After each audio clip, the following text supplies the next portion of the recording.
Hey everybody. Numbers chapter 20, and I have a feeling we're going to have some really good discussion today. And it's a chapter we're all very familiar with. And as we begin, I want to basically set the stage for what's going to happen. It opens with Israel entering the desert of Zin, or Sin, in the region of Kadesh Barnea. And Kadesh Barnea, when you look on a map, was on the border of Canaan in the northeast Sinai region. And Israel spent much of their time during the 40 years of wandering here. And it was in this area where the first generation of Israelites rebelled against God and were excluded from entering the Promised Land, as we studied about in the previous lesson. Now, the time frame it's given to us in verse number 1 here of Numbers 20 is in the first month of the 40th year after Egyptian bondage. This is 40 years after the events of Numbers chapters 13 and 14. And when they should have been celebrating the Passover and the Feast of Unleavened Bread in the Promised Land, Israel was instead back at Kadesh Barnea, preparing only now to enter into that land. And again, as verse number 1 tells us, it was at this time that Miriam, the sister of Moses and Aaron, died. And we might say that Numbers chapter 20 serves as a turning point, not just for Israel, but for Moses and Aaron as well. For 40 long years, what had Moses done?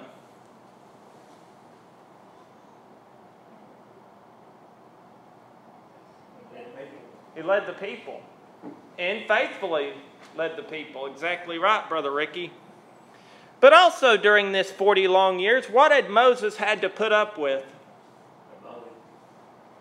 Yeah, their constant murmuring, complaining, and unbelief. And I would suggest for 40 long years, Moses did a very good job of what? Patience. I mean, remember, he's described as being the meekest man in all the land, and, meekness is strength under control, so he was patient. But now, 40 years, we're going to see Moses just simply loses it. And so we're in our study today, in our discussion today, we are going to look at the events that led up to Moses' sin, the consequences of that sin, and some lessons we can learn from Moses in this account. So let's look first of all, verses 2 through 5, the insolence of Israel. And if someone would read these first read these verses for us.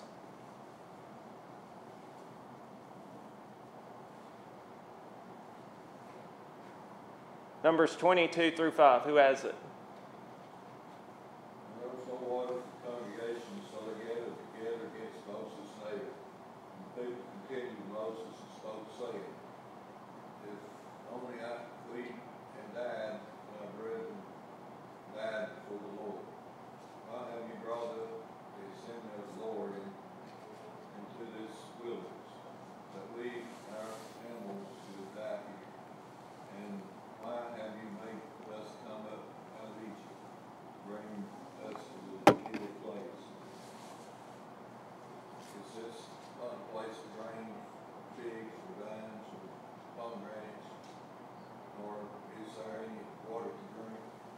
All right, thank you, Brother Larry.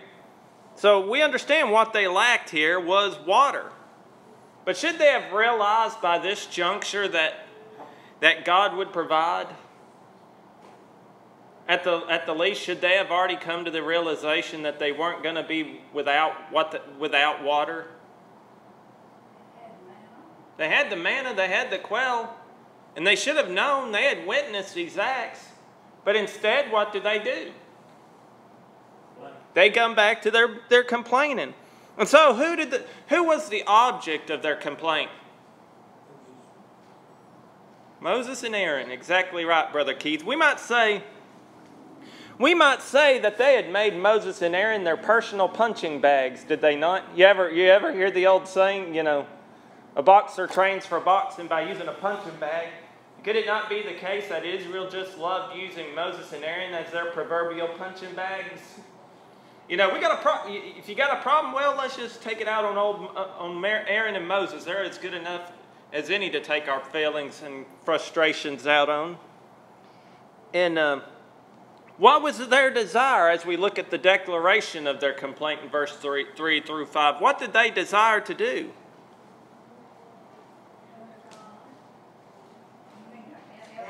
To die. You know. Mm-hmm.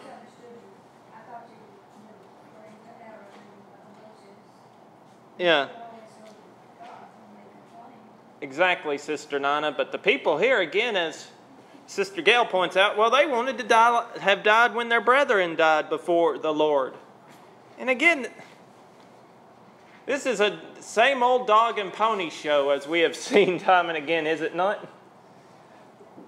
From Israel. And they used, you remember back in Numbers 14, they used similar words 40 years earlier.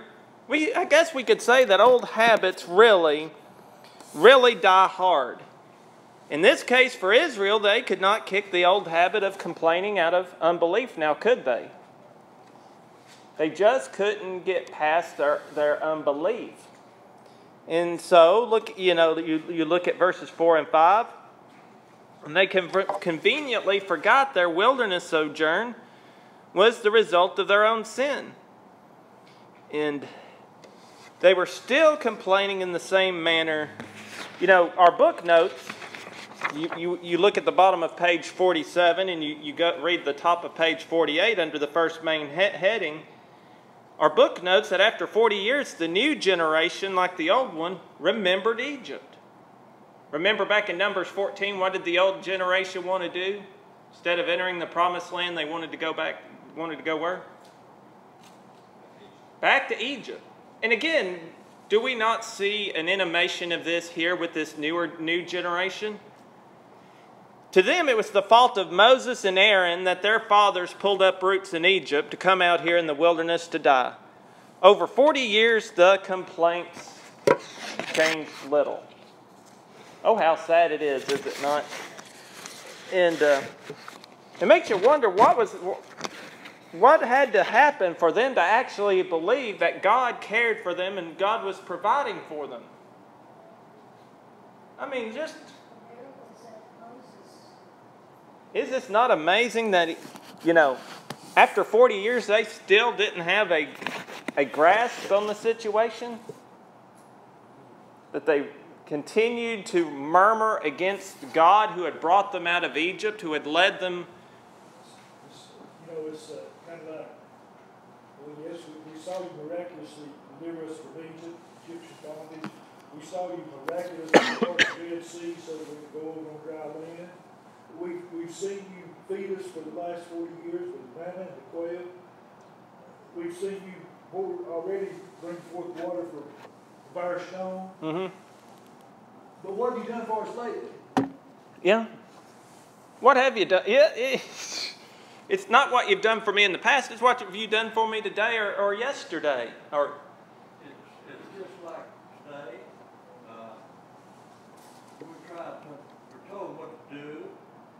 We're not giving God credit for who we are. Right. If we serve Him, and then if you don't serve Him, you get punished. Yeah. So these people thought Moses wouldn't do anything for them. Right. Ingratitude. This is this disposition of ingratitude. And isn't that where unbelief comes from? Isn't this one area in which unbelief stems from? It's not being grateful for what you've been blessed with. Counting your blessings. Yeah, that's why that song's such a powerful song, is it not? It reminds us, count your many blessings. See what God hath done.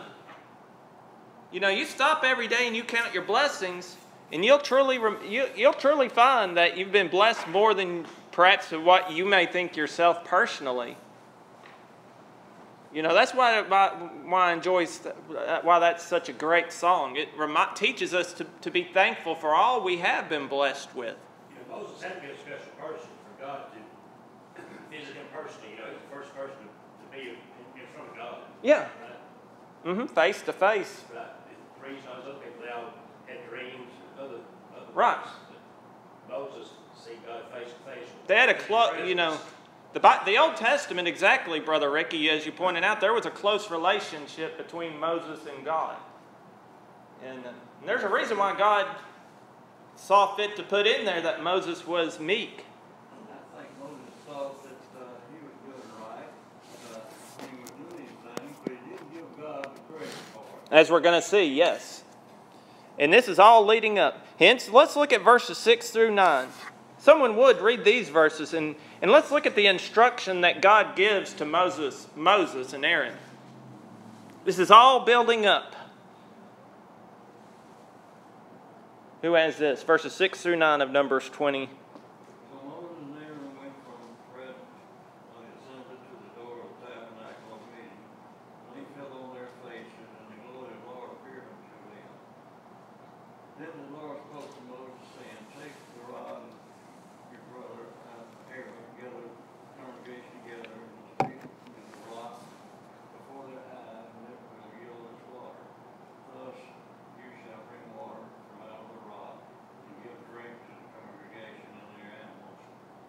And Moses took the rod before the Lord had commanded him. All right, thank you, Brother Carl. That's where we need to get to here. And so the first thing they did, as they always did, was turn to God. Nothing wrong with that. That's what, you know, when we face with problems or with crises, this is who we need to turn to, is God. And so again, this situation starts off on the right path because Moses and Aaron, upon hearing this complaint, immediately go before God. And as soon as they arrive to the tabernacle, well, the glory of the Lord appears. And we see the instruction given. First of all, you note the instrument, the rod. And that was the miraculous rod that was kept in the tabernacle. And you study the Old Testament, study the book of Exodus, and it was the same rod that God used to perform miracles through Moses. And on occasion after occasion. Now God tells Moses, you take the rod and you bring the children of Israel together, both him and Aaron. Now look at look at the latter portion of verse number 8. Moses is told to speak to the rock and speak where the people could hear it. And the result would be water would come from the rock. Now, is this the first time that water was brought forth for Israel from a rock? Absolutely not. Now, what makes this occasion different from the first one? What did God tell Moses to do on the first occasion? This time he told Moses to strike the rock. Strike the rock. This time he said something different. Yeah. Make a note in your book. Exodus 17 is the other occasion in which water was brought forth from a rock. That's the occasion when God told Moses to strike the rock. Now we might ask the question, why did God tell Moses to strike it then and to speak to it on this occasion? Here's your thought question. Why tell him one thing then and another thing now? Why not just go ahead and tell him, strike this rock again like you did on the previous occasion? They kept complaining, and the contrast would indicate that it was different, striking and speaking, and it would even show the more powerful glory of God. That's a great explanation, Sister Nana. You know, could it be the case that if he struck it on this occasion with their complaining, that they would say, well, you know, that's nothing special. Same old, same old. Can you imagine what they would think just by speaking to the rock and then water coming out without doing anything? Show the power of God. Show the power of God. So I think that's a plausible and very possible explanation as to why God gave Moses the instruction. Now, verse 9, you see that Moses takes the rod from before the Lord as he commanded him. And this phrase is used to emphasize the faithful obedience of the servant of God to his instructions. And so, up to this point, the scene is set for another demonstration of God's mercy and benevolence. But yet the scene is going to take a sudden and drastic change. Let's look at verses 10 and 11. The impulsiveness of Moses. And if someone would, read these two verses for us. Moses and Aaron gathered the assembly together before the rock. And he said to them, Hear now, you rebels, must we bring water for you out of this rock? Then Moses lifted his hand and struck the rock twice with his rod, and water came out abundantly, and the congregation where animals drank. Oh, a lot of lessons we can learn from this. First of all, when we read verse 10, what was the disposition of Moses at this point? He was pretty angry. He was angry. But again, I think it's interesting to note that he goes to God. It doesn't tell us anything beforehand he was angry other than verse number 6 that they went from the presence of Israel to the tabernacle to talk with God. And now he gets the instruction from God, and yet now he comes back and here he is very angry. What happened? I think he was angry when he went to God. Probably. Because, you know, he's led these people for 40 years, and it's been a continual thing of complaining about Moses' leadership. More importantly, complaining about God. I think both things made Moses mad. Yeah. Now, he's been angry on other occasions. When you remember the event with Korah and his little rebellion, we're told in that section of Scripture, number 16, verse 15, he was very wroth. But something's different here. Because look how he refers to Israel as rebels. Now, this is a correct observation because they were rebelling against God, were they not? So, calling Israel rebels was not necessarily wrong, but look at the last phrase. Must we fetch you water out of this rock? Here's the problem. Who was Moses directing attention to? And really, by connection, Aaron as well. Must we? So Moses here is exalting himself. It's more or less saying something that you wouldn't have said, and reflectively, when you're angry, we were tempted to do that. Yes. Here he's saying, remember, he is angry. And again, it's not a sin to be angry, but what does Ephesians 4:26? And sin not. Be ye angry and sin not, let not the sun go down on your wrath. He's speaking to the people too again. He's not speaking to the rock. Right. He's supposed to speak to the rock. Yeah. He's speaking to the people. And he's letting his anger get the best of him. And as such, he's given... if we allow our anger to cause us to sin, we are giving place to the devil in our lives. Could we not say that Moses here is giving place to the devil? Well, he's just been so fed up with them. He's so human. But it cost him. It does. And so Moses here is speaking carelessly and unadvisedly with his lips. Now you would also note, and you can mark this down as well, the psalmist refers to this event as well. You can mark in your notes Psalm 106, 32 and 33. And there's a reason in what we're seeing here with Moses, his words here, there's a reason why we need to be, as James puts it, swift to hear, slow to speak, and slow to wrath. James 1:19. I wonder why, because God had to make the water. But I wonder why God allowed the water to come when Moses went about it in the wrong way. Oh, that's a great question, because we're told in verse 11, Moses lifted up his hand twice. Could have just as well, but he'd be sitting there beating on the rock all day. God chose to meet people's needs, even though Right. Moses sinned here, but we know that didn't cause him his place in heaven. We'll see later on during Jesus' ministry that he appeared to Jesus. But he still had to bear the consequences. Yeah, pay the price for that sin that he committed. Yeah. Even though God forgives us of their sin, we still going to have to bear the consequences here. Exactly. That's a great point, Brother Keith. That's one of the great lessons we learn from this account. And again, that he sinned in a moment of weakness. We're not excusing his behavior here.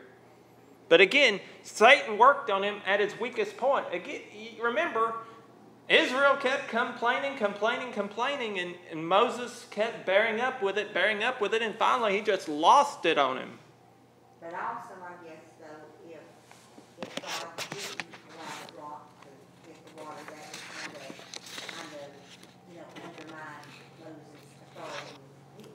Mm-hmm. And further, I think we could also add that God, I don't think, that the people weren't going to pay. The people had to pay the consequences for their own sins. But though Moses sinned in this matter, the people were not going to bear the consequence of Moses' sin. And if the water did not come forth, if God didn't provide them with water, would it not be could we not make an argument that the people then would be bearing the consequence of Moses' sin and his refusal to speak to the rock and rather strike it? And the Bible clearly teaches that the Son shall not bear the iniquity of the Father, nor the Father bear the iniquity of the Son. Brother Carl? It shows the people who's in charge of reality, but they may not have realized that.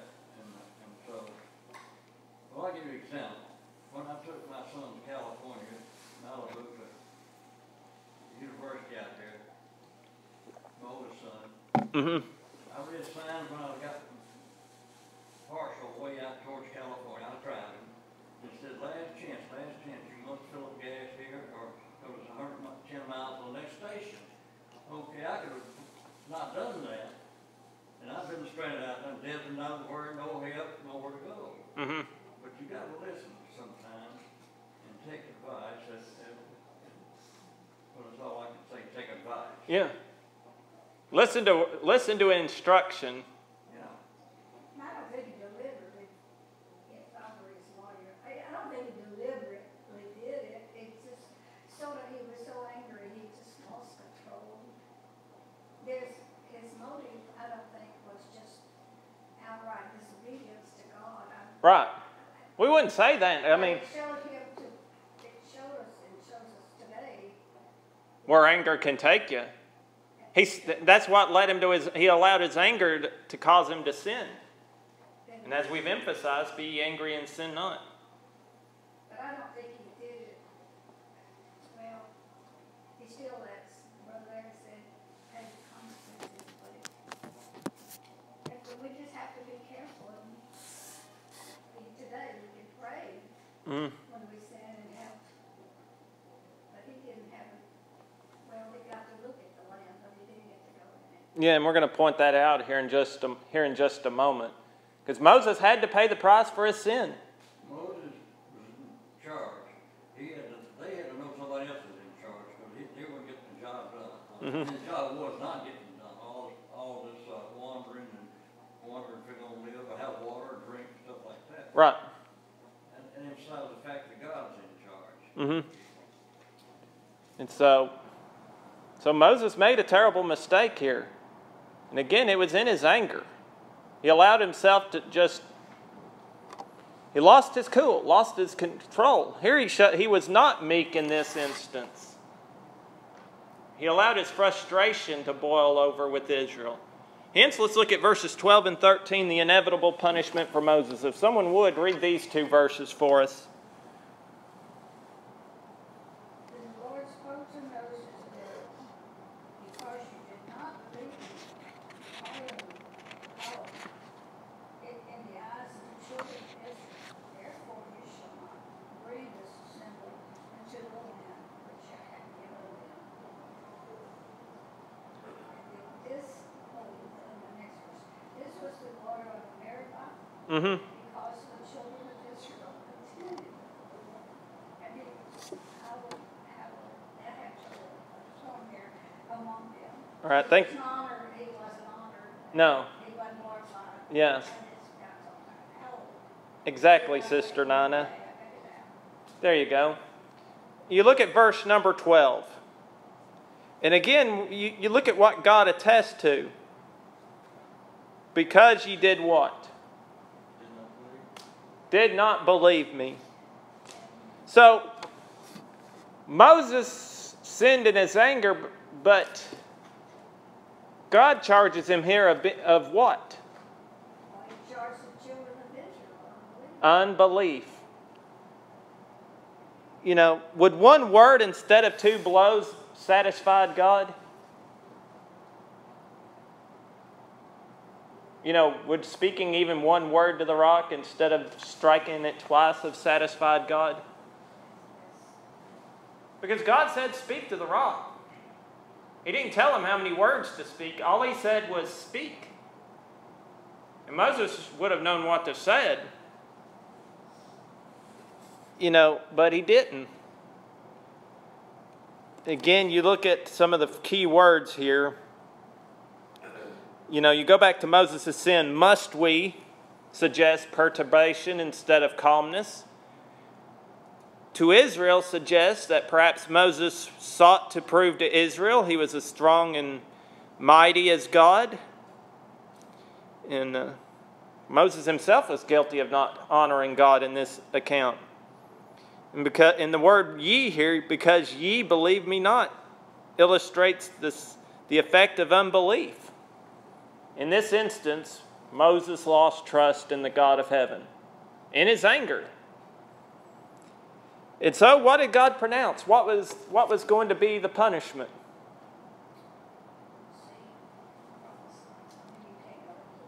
You cannot enter into this land. You shall not bring this congregation into the land which I have given them. Can you imagine being Moses? You've led the congregation. You were with them. You were in Egypt. You bring them out of Egypt. You lead them. You experience all these highs and you experience all these things. You witness their unbelief, their complaining. And you get to this point 40 years later, and then all of a sudden you get so close, and yet the door slams shut on you. Can you imagine how Moses must have felt?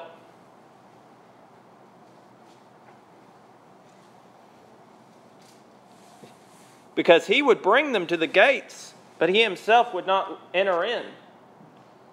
The end of the book of Deuteronomy, which records to us the end of Moses' life, we are told that God allowed Moses to look into the promised land from the top of Mount Pisgah, but he could not enter therein because of sin.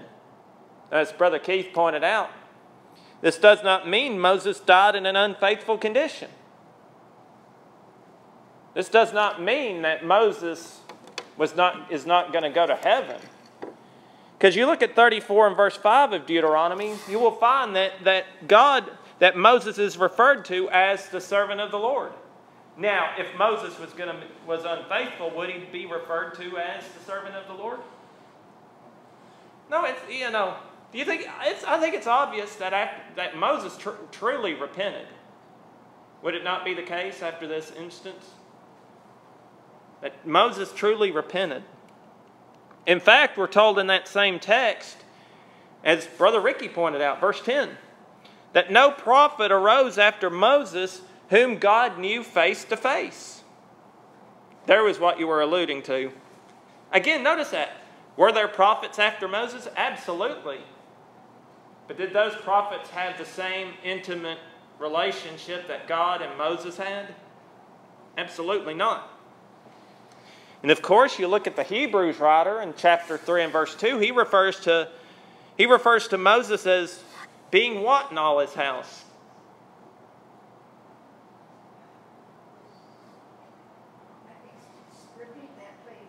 The Hebrews writer in Hebrews 3 verse 2 refers to Moses as being what in all of his house?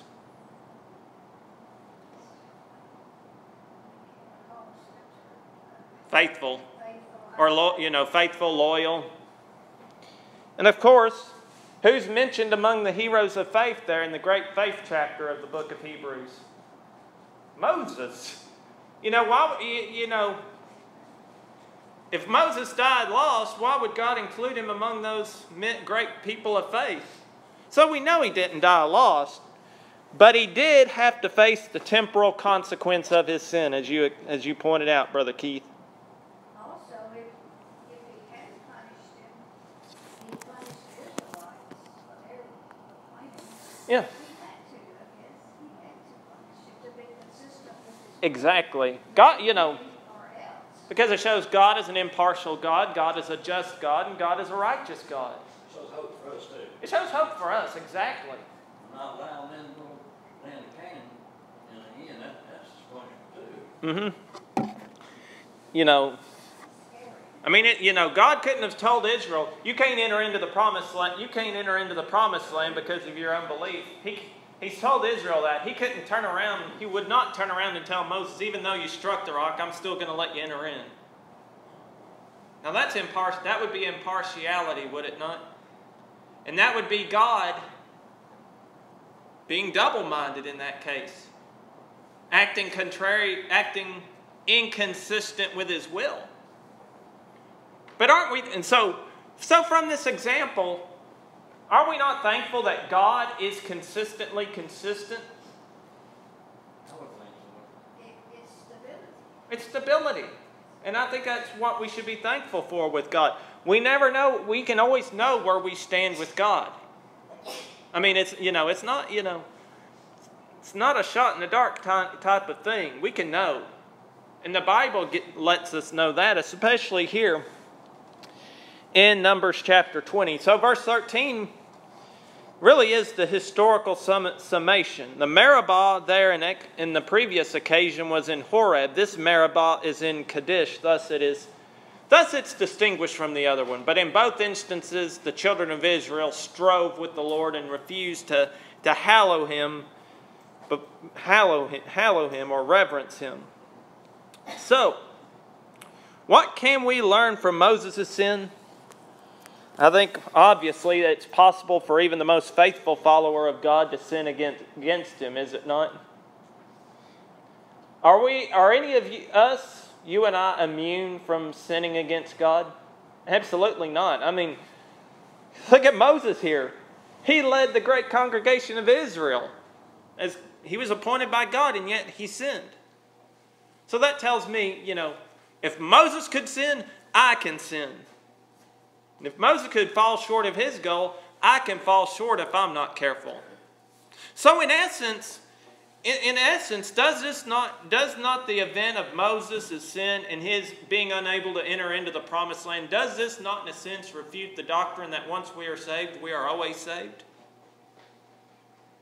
I mean, Moses is going to heaven, but this also shows that a child of God is going to have to pay the consequence of their sins. And Peter, the dog returns to his vomit. Yeah. And we know Moses repented. And we know Moses repented, but this shows us the problem of sin. And it certainly shows us that even the strongest of individuals spiritually can lose control. This is a great lesson for leaders, isn't it? Mm-hmm. It's a great lesson for leaders. It's a great lesson for us all. This is a lesson for us all. Even those who are the most patient, and there are times I struggle with patience. I think we all, it is possible for anyone to lose control, to become so angry they just lose control. You wonder if he had to talk with the Lord to say, I'm sorry. Indeed. Just like we should today when we sin, we should immediately ask for forgiveness. Exactly. And certainly the text would reveal, because you look after this, Moses doesn't sit around, and we're going to look more at this next week, but Moses doesn't sit around feeling sorry for himself. He gets right back at it. Is he disappointed? He's not. Is he? Do you think is he disappointed probably that he's not going to be able to enter in the promised land? Yeah. But does he let that disappointment stop him from doing what he knows needs to be done? No. So by his actions, we see his repentance. And in fact, we're going to see yet another occasion that Moses is going to stand between God and Israel's certain destruction. You know which event I'm referring to, which we'll get to the week after next? He pleaded that if you don't forget, the other people will believe. Oh, I know what you're talking about, but I can't get it together. Moses does what? Holds his hand and then Raised up a brazen serpent in the wilderness. oh, the snakes. We mentioned that last week. Christ alludes to that in John 3 as well. So that shows us, Moses got back to serving God. He made a mistake, but he bounced back. And I think that's a lesson you and I as Christians need to make as well. When we make mistakes, we've all made mistakes. Have we ever wallowed in them? Yes. I'm guilty of it. I'm guilty of, we can all get into a self-pity party. But Moses, he bounces back. He knows there's something that's got to get done. He knows that God still expects much from him, and he gets back to it. At times, one of the things we need to handle better, I know I need to handle better, is disappointment. And being able to overcome mistakes, overcome disappointments. You can see the difference in how we handle our sins by looking a little bit later on at the contrast between Judas Iscariot and Peter. Both of them sinned what we would consider horribly, I guess. Yeah. Judas by betraying Christ. Mm-hmm. Peter by denying Christ. Mm-hmm. Peter bounced back. Mm-hmm. Apparently, Judas Iscariot dealt with his sin. Told him that he was sorry for that sin. We know he was sorry for it. He went back to the but he didn't. chief priest, threw the money at their feet. Yeah. But instead of bouncing back from it, he went out and hanged himself. Killed himself. I mean, that's a great point, Brother Keith. Peter wept bitterly. And he knew he let Jesus down. But yet, from his mistake, look what he did on the day of Pentecost. Preach, yeah. Brother Carl? This reminds a picture of me. Mm-hmm. I always thought I prayed to God all my life. I raised as a child, going to church. But I thought I was all right. I had good morals, high morals. Mm-hmm. I suddenly learned that when I come back from battles or war and everything, I started going to church with her now. And that inspired me to listen to people teaching and inspired me to read the Bible. And as I learned more about it, I realized I was lost. Mm-hmm. But I never knew I was lost. Got to be brought to knowledge. Yeah. And that's what the Word of God does. And it certainly shows us that no one is above God's will. Moses' sin, all are accountable to him. And all will give an account. Moses had to give an account here. And thus it teaches us that no matter how faithful or how long we have been serving God, we must at all times remain alert. To be sober, be vigilant. The devil, our adversary, as a roaring lion, walking about seeking to devour whom? Yeah. So we can fail at any time. And there's so many other lessons we could get to, but certainly I think as we close, that truly the sin of Moses here was written for our learning, according to Romans 15, verse 4. And so may you and I take to heart the lessons, the powerful lessons that it has to offer us.